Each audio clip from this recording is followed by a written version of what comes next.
Okay, hi everybody. It's good to be visiting with you again today. We're going to move into the second part of dealing with absolute value equations and absolute value inequalities. We've taken care of the equations. In this video, we're going to look at part 1 of absolute value inequalities. And in this particular one, as we go to the board right here, here is the type we're going to be looking at. Again, I didn't put 4.3 up here, but it is 4.3. Absolute value inequalities. Type 1, the one that we're going to look at in this video, are the absolute value inequalities that are dealing with the symbol is less than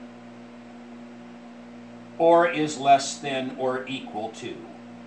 The key thing that you just want to make sure that you remember as we go through this first type of absolute value inequality, we're going to be concentrating on when the inequality symbol is linked to is less than or equal to. So let's take a look at a little proof of this particular type of absolute value inequality. Again, we're familiar with the absolute value expression and the U that I used, and we're familiarized with the C. Once again in review, the U stands for any algebraic expression, and the C represents any positive number. So it's the absolute value of U is less than C. Now let's consider a more concrete example of this type of inequality. The absolute value of x, there's your U, there's your algebraic expression, and there's your C, a positive number. The absolute value of x is less than 3. So let's interpret this statement. In this statement, the value of x can be any real number whose distance away from 0 must be less than 3 units. Folks, I'm going to say that again. The value of x will represent all of the real numbers whose distance away from 0 will have to be less than 3 units. Let's take a look at this number line and this graph. Notice I showed the origin, and then I showed 2 specific real numbers on that number line whose distance away from 0 is 3 units. Positive 3, this tick mark, is a distance of 3 units away from 0 on the positive side. And the real number negative 3, it too represents a distance of 3 units away from 0, just happens to be on the negative side. So according to this statement, x can be any real number whose distance away from 0 must be less than 3 units. Well, if I can kind of use the red, I'll try to make it stand out here. Any real number that happens to be on this area right here, any real number that would be less than positive 3, like all of these right here, if I can just shade that, all of these real numbers right here could be possible candidates for x because any of these real numbers would have a distance less than 3 units. Not anything to the right of positive 3, and not positive 3 either. But any real number that would be less than positive 3, I'm just kind of stopping at this point, would satisfy. Just real quick, if we picked a candidate of positive 1, if you insert positive 1 in place of x, the absolute value of 1 is 1, and 1 is less than 3. So it would satisfy. But if you try 4, you put 4 there, the absolute value of 4 is 4, and 4 is not less than 3. So all of these values are the portion of real numbers that will satisfy that. But we've got another side on this number line, of which negative 3 happens to be 3 units away from 0. Any real number as well that would be greater than negative 3, any of these would as well seem to satisfy that inequality statement. Let's pick a value. Let's pick negative 2. If you substitute negative 2 in place of x, the absolute value of negative 2 is 2, and positive 2 is less than positive 3. However, negative 4 will not work, because if you substitute negative 4 in place of x, its absolute value would be 4, and 4 is not less than 3. So it would appear that the graph of this absolute value inequality, where the key symbol is tied to is less than, it would appear that the graph would represent all real numbers, all of the real numbers that would not only be less than positive 3, but at the same time got to be greater than negative 3. Folks, if you step back and you look at that graph is tied to a graph that we saw when we were dealing with compound inequalities. It happened to be the compound inequality that was dealing with and. It was called a conjunction. And here's what we're going to tell you. Every single time you are solving an absolute value inequality that is linked to is less than or equal to, its graph will always conform to a conjunction. It will always conform to an and statement. Take a look at this initial and statement that I'm going to write down for this one, and then we'll check to make sure that it satisfies. I'm going to write this first of all using the word and. Item number 1, the value of x can be greater than negative 3, and at the same time x will have to be less than positive 3. This is a conjunction statement, and it just so happens that this conjunction statement has this as its graph. X is able to be greater than negative 3, but at the same time that x is greater than negative 3, it has to as well be less than positive 3. It is an intersection of these two inequality statements.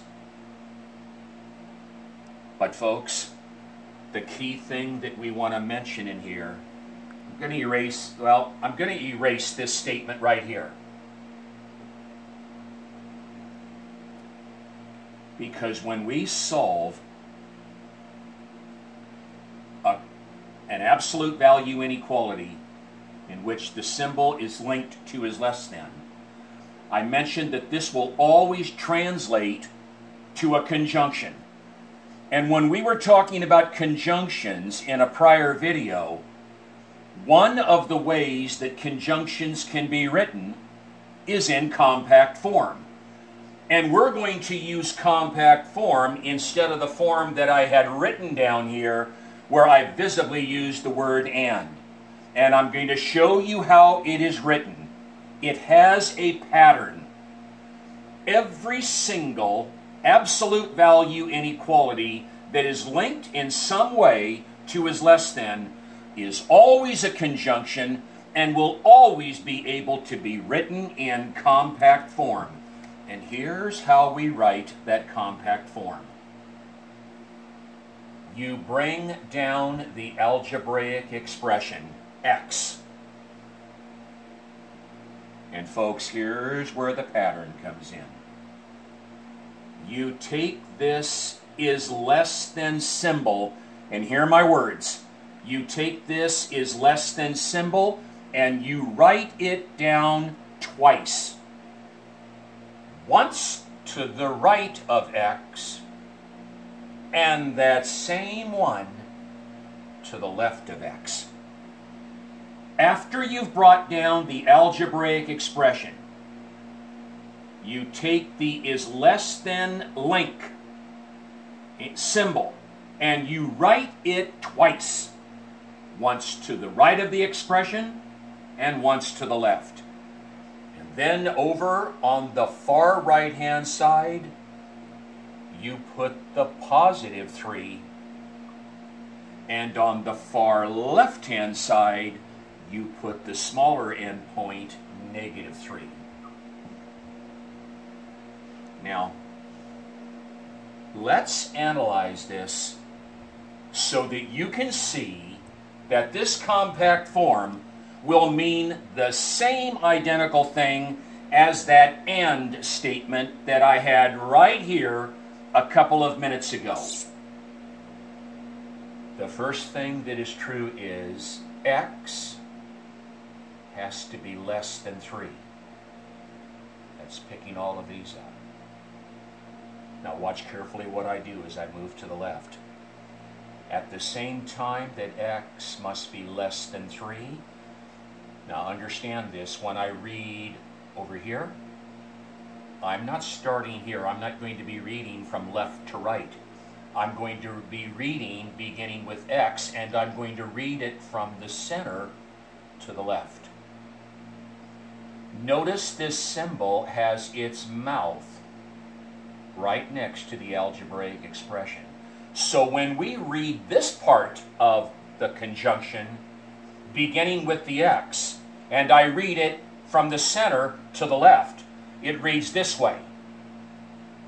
And x is greater than negative 3. Now, what can be confusing is when a student looks at that symbol, and that symbol doesn't convey to them is greater than. It conveys to them less than. It is less than if we read it from left to right. But I'm reading it from the center expression to the left. X is less than 3, and x is greater than negative 3. And that is the way that we want to be able to see it. Now, before I erase this, I'm going to read this statement that I have already mentioned to you, but I have it up here, so I'm going to read it so you can look at the statement exactly one more time. If the absolute value inequality is linked to, is less than, or is less than or equal to,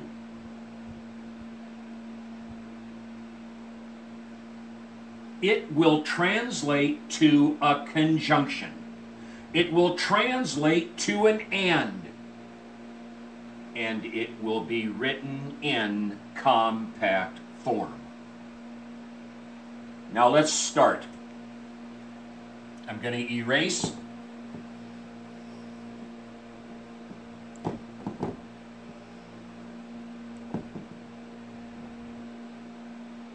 By the way, before we go to that first example, here's what that same rule tells us when we're using variables. Now, without me necessarily pointing quite yet, notice that the u is any algebraic expression and the c is a positive number. So here's the rule. If the absolute value of u is less than c, then the following will be true. U will be less than c, and u will be greater than the opposite of that c. Because he's a positive, and he'll be its opposite, a negative. That is exactly what we're going to be doing in this video. So let's start with number 1, and let's solve it. We'll graph it on a number line, and we will express the answer in interval notation. The absolute value of x minus 2 is less than 5. There is your u, and there is your c, a positive number. Now, just like solving absolute value equations, the same prerequisite holds when you are solving absolute value inequalities. You do not translate anything until the absolute value expression is isolated. He must be isolated, and he's isolated. So here we go. We're going to bring down our u right in the center. Take the is less than symbol, people, and write it twice. Once to the right and once to the left. There it is. And on the right, the positive number. And on the left, the negative number, its opposite. There's the translation. That's an and. It's compact form. Now we're going to get the x in the middle. So we got to get rid of that negative 2. Positive 2 in the middle, positive 2 in the right wing, and positive 2 on the left wing. Draw the line. We have our variable alone in the middle, and that's what we want. Bring those two puppies down. 7. Negative 3. There's our solution. Now we're going to show the graph.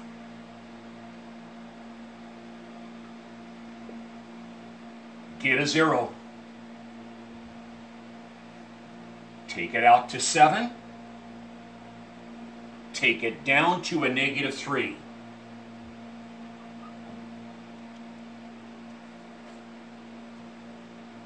I'll start here.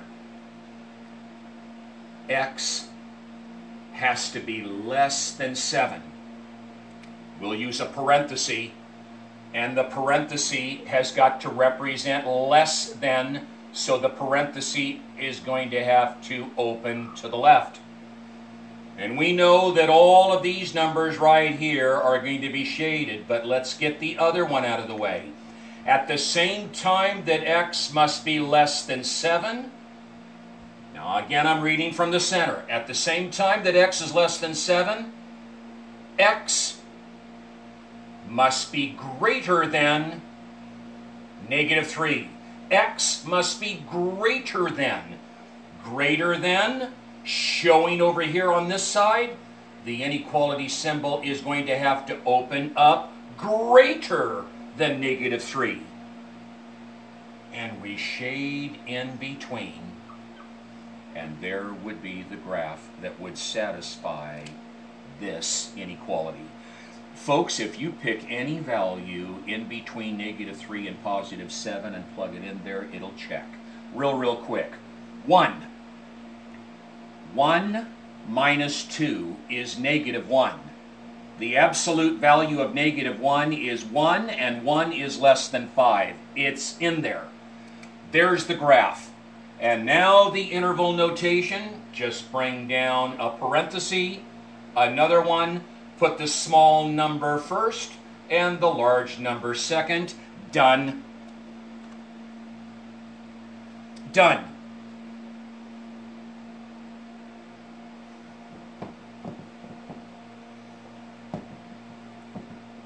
Let's go to number 2.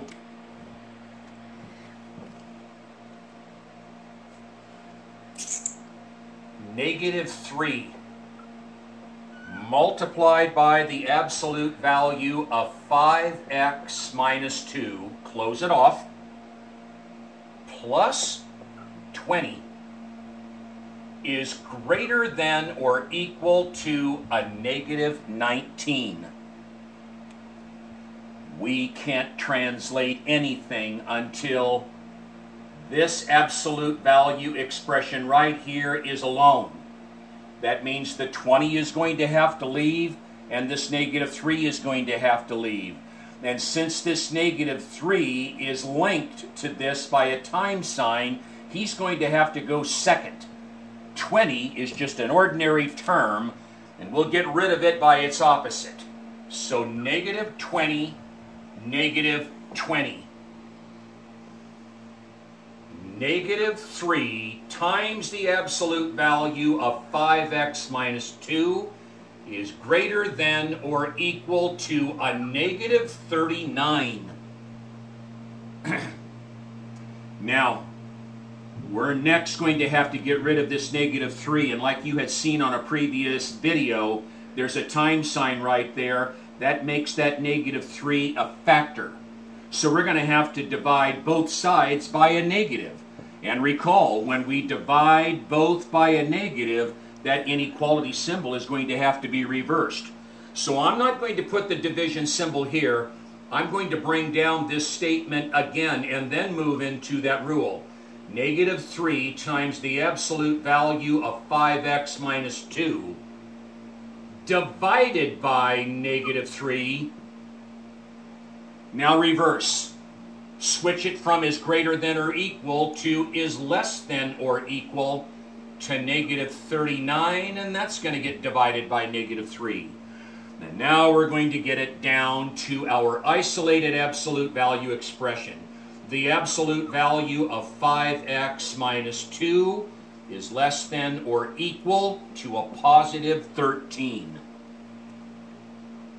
There is your u. There is that precious is less than symbol. And there's your positive number.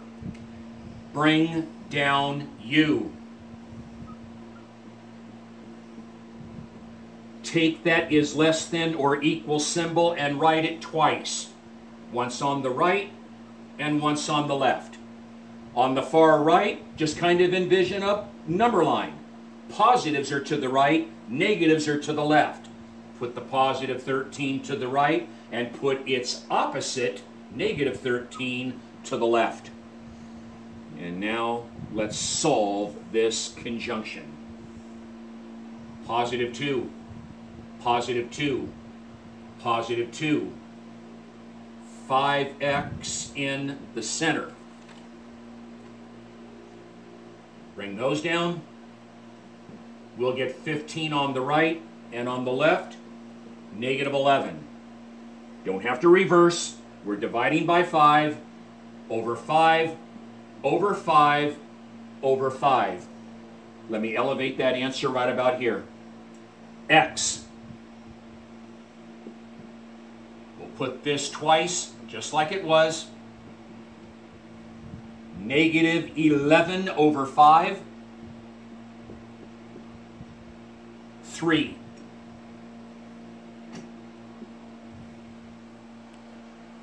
Let's go to the graph.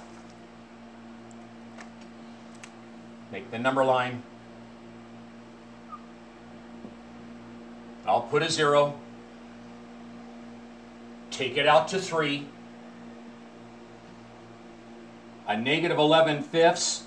I'm not going to put two integer values to where that would be found in between. -11/5 would be about a -2 1/5. So we'll just kind of put it right here. That's close enough.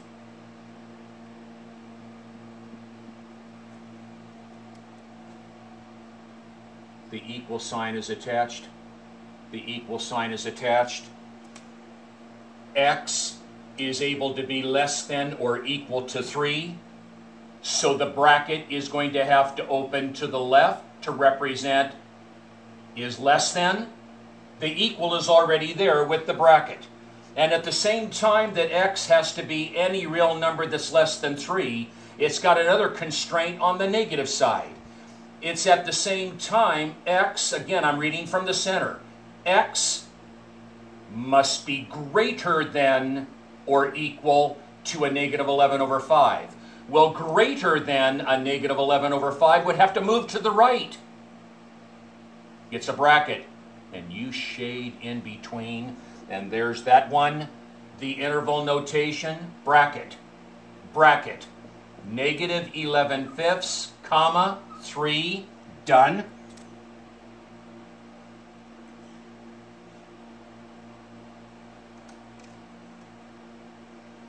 Do you need to have space? You need to have space. You have to make sure that you give yourself space so you can get all of that information down in a nice, orderly way. 3. A little bit different look. The absolute value of 3 times the quantity of x minus 1 plus 2, close it off, is less than or equal to 20. The absolute value expression, believe it or not, is isolated. There isn't any information outside of that to the left or outside of that to the right. It's isolated. And it's linked to as less than, and there's your positive number. So we're going to bring down this algebraic expression right here and put it in the center. 3 times the quantity of x minus 1 plus 2. You don't go changing any signs in here. You're just bringing down that algebraic expression as it is. Next, the is less than or equal twice. Once to the right and once to the left. The same symbol. To the right, positive 20. To the left, its opposite, negative 20. Let's begin to simplify inside. Distribute. 3x, negative 3, positive 2 is less than or equal to 20, and all of this is greater than or equal to a negative 20. Combine like terms.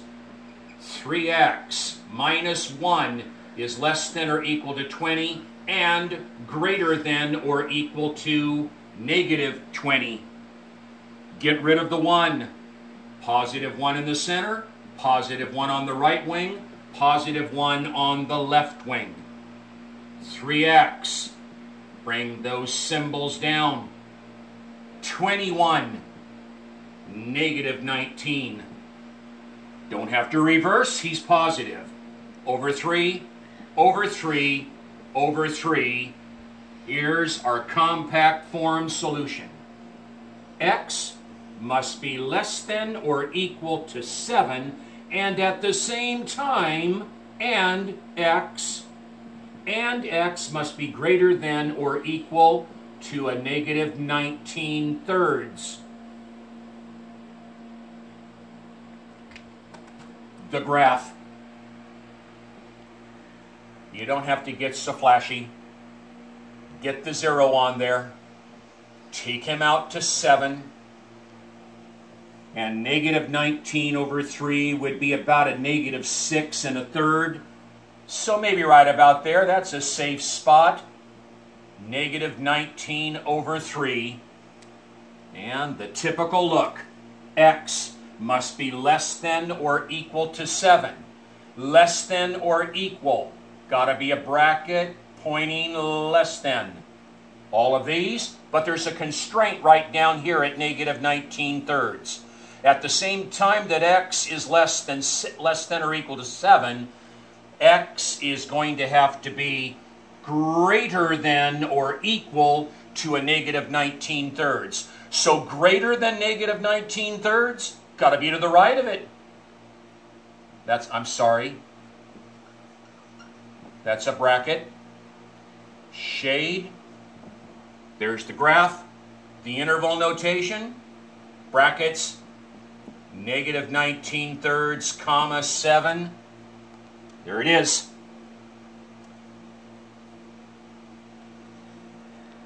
So a little bit different look when you saw it, but it was ready to go. Because there wasn't any information outside of that absolute value that we needed to eliminate first. Now somewhere down the line right here, something is going to kind of change. Let's go to this. Number 4. I guess I just wanted to show this one so that we wouldn't have the questions. 3x minus 3. That little fraction over 4 is less than 6. He's isolated. He is less than. That's a conjunction. That's compact form. Bring down that expression. Write him twice. On the right, on the left. On the right, positive 6. On the left, it's opposite, negative 6. Well, people, the reason why we picked this one, just so that you could see it again, we don't want that fraction there. So we're going to multiply all 3 parts of this compound inequality by that common denominator of 4. So tuck him, tuck him, tuck him. 4 in the center. 4 on the right. 4 on the left. Center. Goodbye. And we're going to say hello to this. 1 times 3x minus 3 is 3x minus 3. I'm going to bring that symbol down twice. Multiply 24. Multiply negative 24. Positive 3 in the center. Positive 3 on the right wing. Positive 3 on the left wing. 3x in the center is less than 27, and it's greater than, and 3x is greater than a negative 21. No reverse, over 3, over 3, over 3. Here's the solution. X is less than 9, and x is greater than negative 7.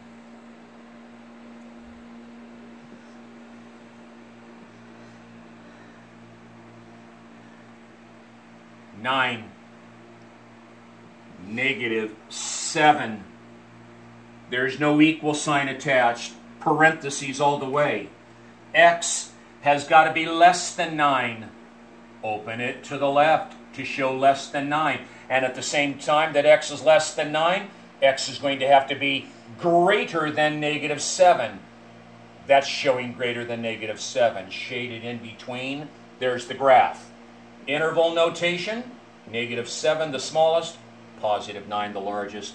Parentheses all the way.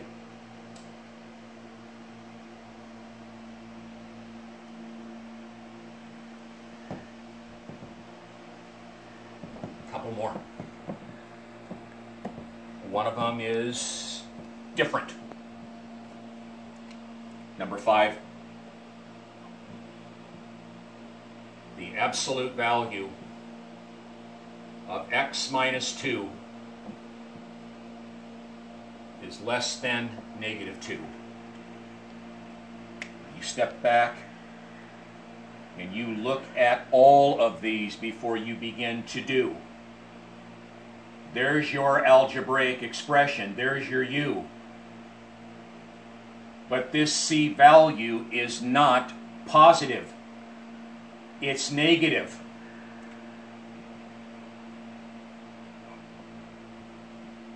Because it's negative, we cannot convert this into a conjunction. And the reason is this. the absolute value of any expression will never be less than negative 2.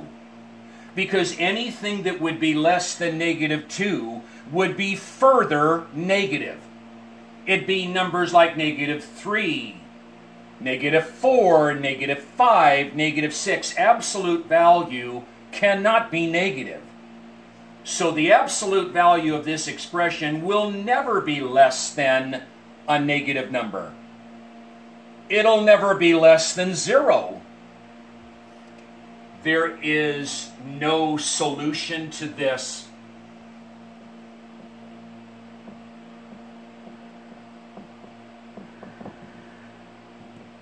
So your eyes have to look at things. I'm glad I kept that there so Kristen could just show that. The only way that that top statement can be translated to that compact form below it is if the value of C is positive. And we already defined the fact that that C had to be positive. If it's negative, there can't be a solution. Now, one more that will end this thing. The absolute value, call it number 6, the absolute value of x minus 2 plus 4 is less than or equal to 5. You can't translate anything yet until he's alone. Get rid of him. Negative 4. Negative 4. And we'll have it down to the absolute value of x minus 2 is less than or equal to 1. This fits the rule because he's positive and there's my u.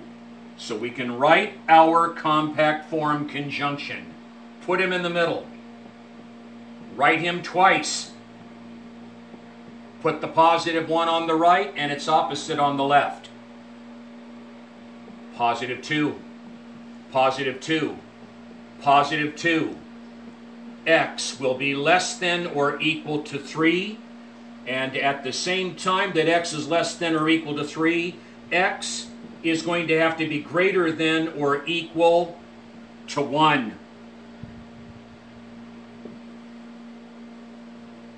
Graph 0, 3, 1.